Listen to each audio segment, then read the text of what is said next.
Praise the lord my dear brother and sister, सभी लोगों को जय मसीह की। आपके बीच में आना, प्रभु के वचन को बताना, सिखाना मेरे लिए बड़े सौभाग्य की बात है। आज का हमारा विषय है पाप की सच्चाई और परमेश्वर की कृपा। इसके बारे में ज्ञान होना एक मसीह जीवन जीने वाले के लिए बहुत जरूरी है। अगर आप और मैं प्रभु के वचन को पढ़ते हैं, रोमियो की किताब 3 का 23 वचन में साफ रीति से कहता है कि सब ने पाप किया है और परमेश्वर की महिमा से रहित है। उसके बाद में हम फिर से उसी किताब का रोमियो 6 का 23 को पढ़ते हैं तो वहाँ पे ऐसा लिखा है कि पाप का मजदूरी तो मृत्यु है, लेकिन प्रभु यीशु मसीह का वरदान हमारे प्रभु यीशु मसीह में तो अनंत जीवन है।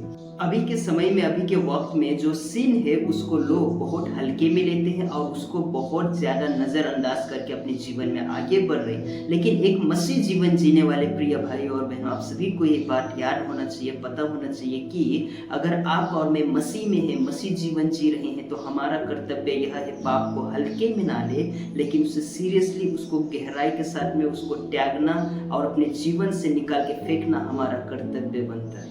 लेकिन बाइबल आपको मुझे साफ रीति से बताती है कि पाप जो है एक गंभीर समस्या है और गंभीर आत्मिक रूप से एक बीमारी है जो आत्मिक हमारे जीवन को नाश कर देता है।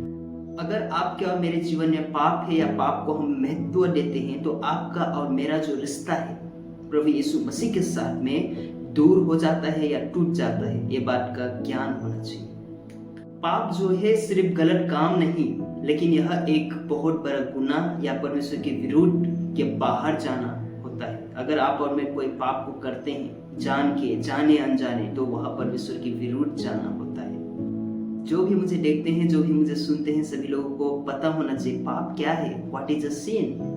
पहला यूहन्ना की किताब उसका 3 अध्याय उसका 4 वचन साफ रीति से कहता है पाप वह है जो परमेश्वर की जो नियम है उसका उल्लंघन करना। अगर एक थियोलॉजियन स्टूडेंट हो, टीचर हो, सभी लोगों को अगर बाइबल के बारे में अच्छा ज्ञान रखते उनको पता होना चाहिए पाप का मजदूरी तो मृत्यु है। आपको पता होना चाहिए, क्योंकि पाप थियोलॉजिकल व्यू से अगर हम पाप को देखें तो क्या है, आपको मुझे समझना होगा। परमेश्वर के योजना के विरुद्ध जाना या परमेश्वर ने जो बातें कहा है उसके विरुद्ध जाना वह पाप है।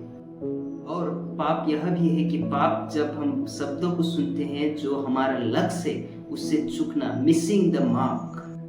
पाप यह भी है जो हम आत्मिक रीति से हम विरोधी बन जाते हैं या आत्मिक रीति से हमारा जीवन सूख जाता है पाप की वजह से। पाप केवल कर्म नहीं, हमारा, आपका, हम सभी का हृदय का स्थिति है। दूसरी बात आपको मुझे जानना समझना बहुत जरूरी है, पाप की उत्पत्ति कैसे हुआ, ओरिजिन ऑफ सिन, इसके बारे में ज्ञान होना बहुत जरूरी है। खास करके एक मसीह जीवन व्यतीत कर रहे हैं, मसीह में अपना जीवन लेके आगे बढ़ रहे हैं, वो चाहे नया विश्वासी हो, पुराने विश्वासी हो या कोई भी हो, अगर उन्हें पाप के बारे में ज्ञान नहीं है तो पाप को करने से पहले उनको कोई दुख नहीं होगा, कोई चिंता नहीं रहेगा, लेकिन वो करते चले जाएंगे और उसे हल्के में लेंगे। लेकिन पाप के बारे में आपको ज्ञान रहेगा तो आप सतर्क हो सकते हो। जो हमारे पास बाइबल है, उत्पत्ति की किताब 3 में आदम और हव्वा का पाप के बारे में वर्णन किया गया है, किस प्रकार से संसार में पाप हुआ और पूरा मानव जाति पापी ठहर गई।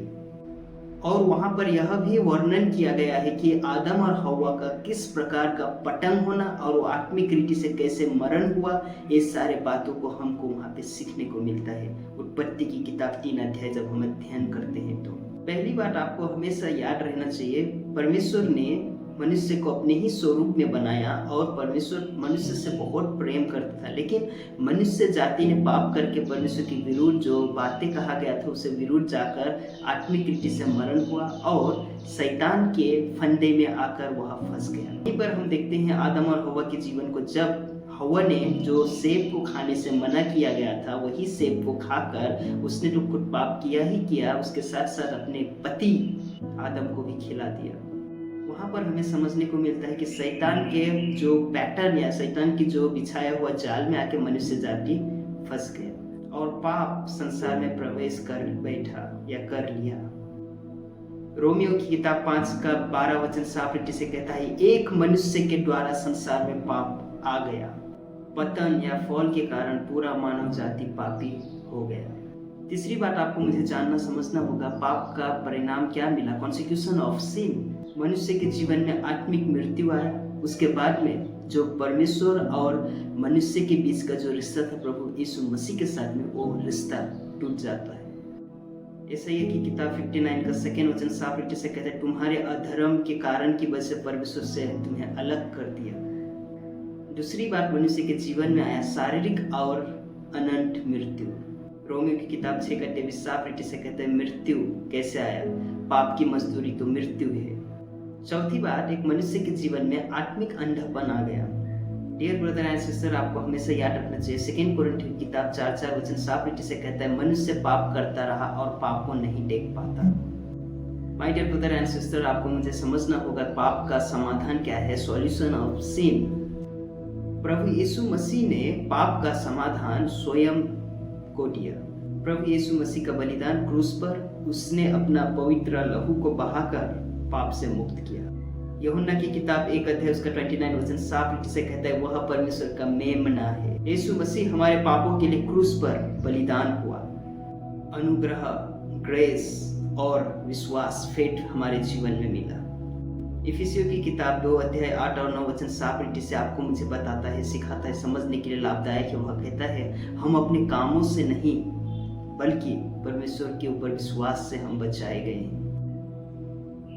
उसके बाद में आपको मुझे नया जीवन मिला, न्यू लाइफ। जैसे कि 2 कोरिन्थियों की किताब 5 का 17 वचन साफ रीति से कहता है, अगर कोई मसीह में है वह नया सृष्टि बन जाता है। तो आप और मैं अगर मसीह में आते हैं या मसीह में अपना जीवन व्यतीत करने लगते हैं, यानी कि हम लोग एक नया मसीह जीवन जीते हैं और मसीह में हम एक नया किए गए लोग हैं। जितने भी विश्वासी लोग हैं उनका क्या जिम्मेदारी है या उनका क्या रिस्पॉन्ड है?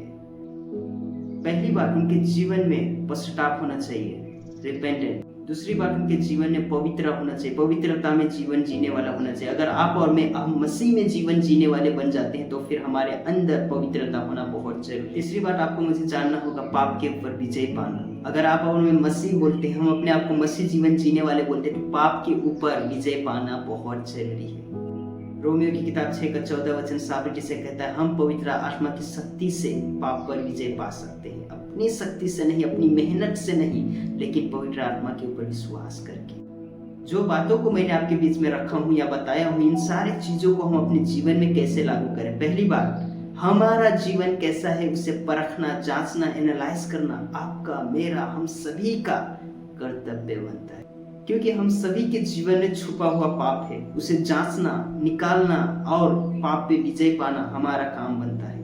क्योंकि आपको, मुझे, हम सभी को पाप को हल्के में नहीं लेना है, क्योंकि पाप धीरे धीरे हमारे जीवन को मृत्यु की ओर लेके जाता है, आत्मिक रीति से। अंत में मैं आप सभी लोगों को एक ही बात कहता हूँ, जो मेरे वीडियो को देखते हैं, मेरे वीडियो के माध्यम से मुझे सुनते हैं, सभी लोगों को एक ही बात कहना चाहता हूँ, पाप से भागिए, परमेश्वर के साथ में संबंध सही कीजिए। आपका मेरा यह प्राइमरी होना चाहिए। पाप जो है हमारे जीवन को निराश की ओर लेके जाता है, लेकिन प्रभु यीशु मसीह है जो हमें अनंत काल का जीवन देने के लिए तैयार है। तो हमारा जीवन, हमारा रिश्ता प्रभु के साथ में मजबूत होना चाहिए। पहला यूहन्ना की किताब 1 अध्याय उसका 9 वचन क्या कहता है? यदि आप और मैं अपने पापों को मान लेते हैं तो वह विश्वास योग्य धर्मी है। कॉल टू एक्शन, ये सारी चीजों को अपने रोज बरोज के जीवन में कैसे लागू करें? पहली बात, आपको मुझे हमेशा याद रखना चाहिए, पाप को नकारिए, परमेश्वर के ऊपर विश्वास योग्य जीवन व्यतीत करिए। उसके साथ साथ पाप को आपको पहचानना है। उसके बाद में आपको पश्चाताप करना है। उसके बाद में यीशु मसीह को अपने जीवन में स्वीकार करके आगे बढ़ना है।